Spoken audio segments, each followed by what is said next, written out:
Good evening. My name is Robbie Crogger. Tonight I'm here to help you relax, feel sleepy, drift off into dreamland with this romantic journey to the Redstone Inn by Cortney Nickleson. The snow is coming down as we climb the winding road out of Denver and high into the mountains. We had been planning this trip forever. A winter getaway just for the two of us. Work had been taking too much of my attention lately, and we needed a weekend away from the stress of the city life, calls and emails. The town's getting smaller and further apart as subdivisions turn into vast forests.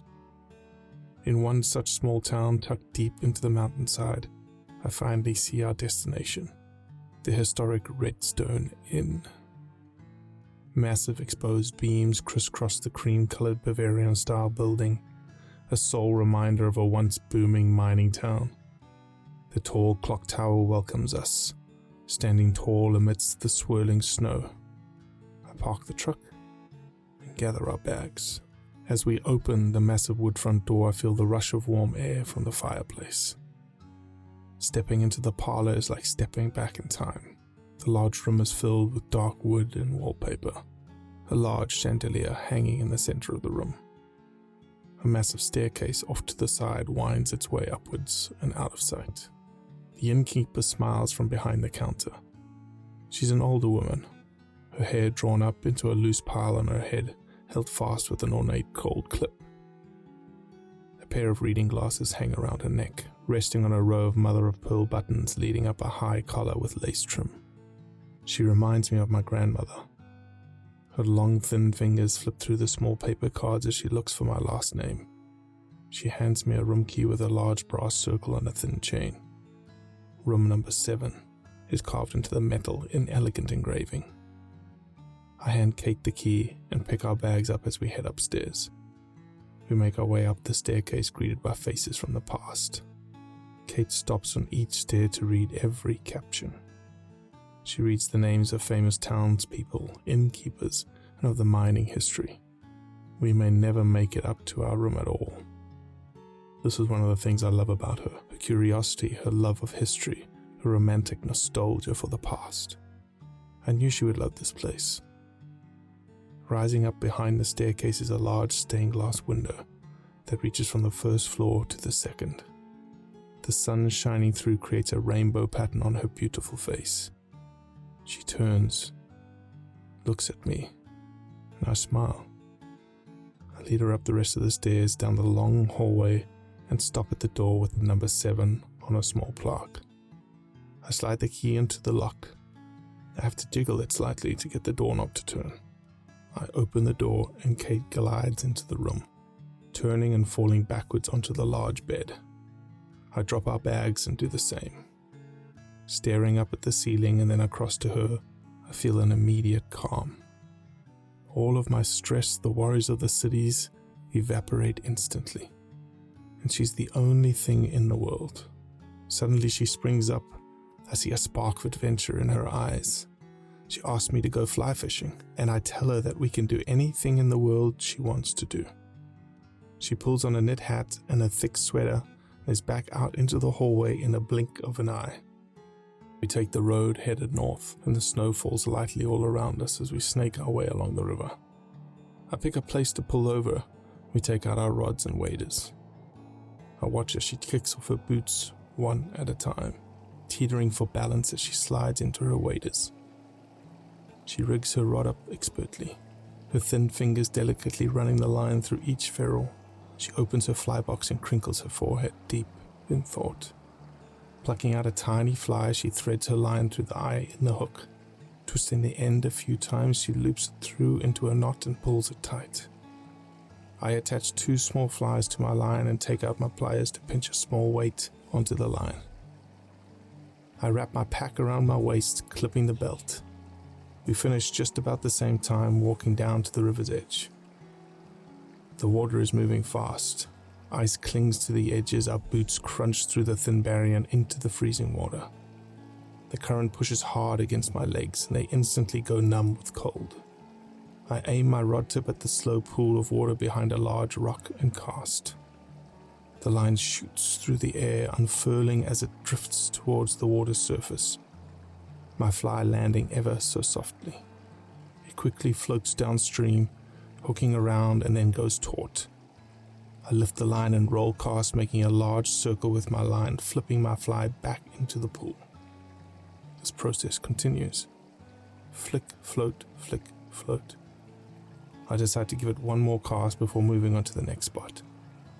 As soon as the fly hits the water, I see the head of the fish rise to the surface, open its mouth wide and swallow the fly. Jerking my line upwards sharply, I set the hook. The fish jets back down underwater, its tail making a large splash. Rushing this way and that, the fish darts around. I catch a glimpse of its silvery side and bright red cheek. A rainbow trout, and a fine one at that. Reaching my arm behind my back, I pull my net out from where it's tucked into my wader belt and dip it into the water. The fish slides into my net. I take my pliers and gently remove the fly from its mouth. I hear Kate cheering from down the river. Her rod is doubled over. I give the fish one last look of admiration, lift it from my net, and slide it back into the water. His tail waves goodbye with a sharp splash as he disappears. Just as I get to Kate, she's lifting her net out of the water with a small silver white fish inside. She's over the moon with excitement. She's never caught one before. I whip out my camera and snap a photo of her smiling face. Her long blonde hair blowing wildly in the breeze, glowing in the last few rays of golden light as the setting sun settles in behind the mountains. She reaches her hands out to me, wet, cold, and red. I take them in mine and dry them off. I hold her palms together, cup my hands around hers, and blow on them to warm them up. The entire time she is staring into my eyes. I'm lucky to have her. We walk hand in hand back to the truck. Turning the radio on, the singer croons an old country love song. The words mix together with the sound of the heat blasting on high. We arrive back at the hotel just as the clock tower strikes 7 p.m. and the chimes an echoing welcome. The clock face is lit up with a soft glow. White lights twinkle in the tall pines surrounding the inn. As we walk through the door, a delicious smell hits me. My stomach grumbles audibly. We hurry back to our room to get ready for dinner. The aroma of the fresh baked breads and desserts follows us all the way up the stairs, hurrying our pace. Stepping out of the shower, I hear soft footsteps in rhythm with a tune.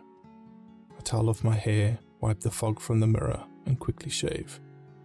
I step out of the bathroom to see Kate dancing around the bed. Dark green velvet dress drapes her body perfectly. She's breathtaking. I watch her for a minute, only to catch her eyes, and she spins around. She laughs. We head downstairs and put our name in for a table at the restaurant. We take a seat on the leather couch by the large stone fireplace and enjoy a glass of wine as we wait. Flames crackle and I look around the room. Everyone here is happy, calm, and peaceful. It was the kind of calm that you can only get in a mountain town like this. Kate is telling me some story and I admit that I wasn't listening at all. I was nervous, a nervous excitement that I've never felt before. The hostess calls my last name and all I can think of is how much I want to give that last name to her. Should tonight be the night? I finger the small box in my pocket. We order too much food and a bottle of wine. Dish comes one after another. A wild mushroom soup, elk steak as a main course, and peach cobbler that comes out of the kitchen bubbling away in a small cast iron pan. Served tableside. A scoop of ice cream melts slowly on top as we talk and sip our wine, forgetting it was even there. Then that nervous feeling returns. What would I do if she said no? The sun peeks its way into our room early in the morning. I had beat it to rise, having laid awake most of the night thinking. Kate rests her head on my chest. I can feel her heartbeat against the side of my chest and her soft breathing in my ear. I gently lift her arm and slide out from under the blankets.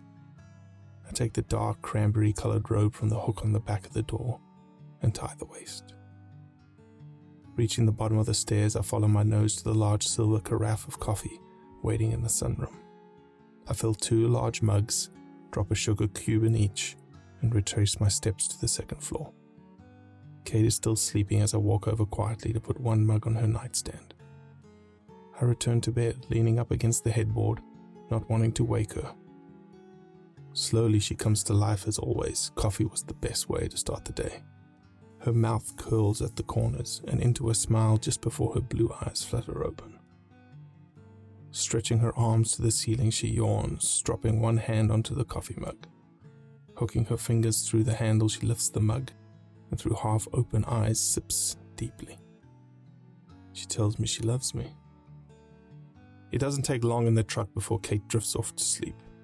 How early birds and night owls always seem to meet each other and fall in love, I may never understand. I gently wake her when we reach our destination. She looks confused, as we are just pulled over on the side of the road. I open her door and help her out of the truck. We are both wearing robes from the hotel and sandals. I grab the large container of coffee, 2 metal mugs, and I put my arm around her. I guide her towards a small dirt path that leads down the side of the road and the embankment of the river. Steam rises all around us and the strong scent of sulfur fills the air.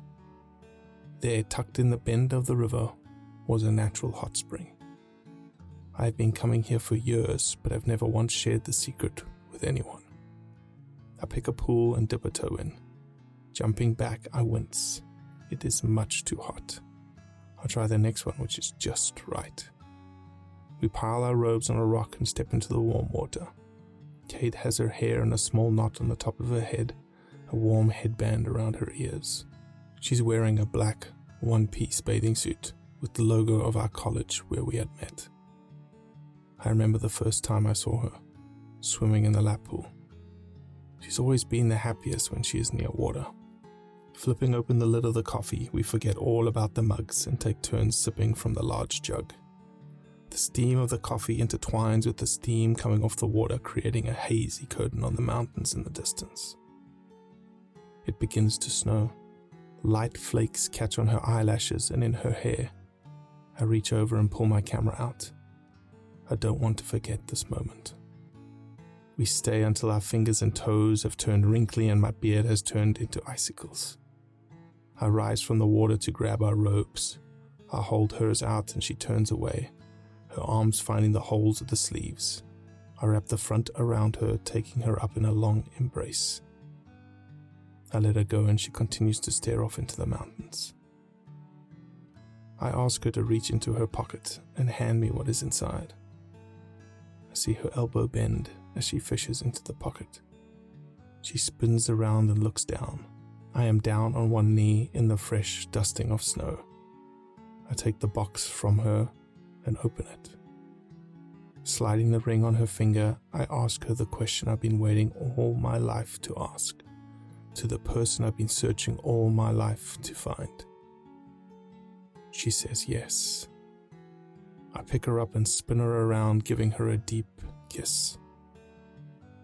On the drive back to the inn, she admires the ring, holding it out of the window, staring at it against the mountain backdrop. I designed the ring myself with Colorado mined silver for the state we love so dearly and a blue sapphire in the center that had been the pendant that my grandmother wore every day from before I was a little boy. 2 small pearls were placed on either side of the sapphire, Kate's birthstone. She tells me that the blue and the white and the silver just look like the mountaintops. We quickly packed our belongings, taking one last look at the beautiful inn before getting into the truck. We vowed to return here every winter, to the place where our 2 lives had now become one. As I turn the truck back towards Denver, the calm stays with me. I now know, more than ever, what matters most in life. Tall mountains, proud trees, river trout, and her.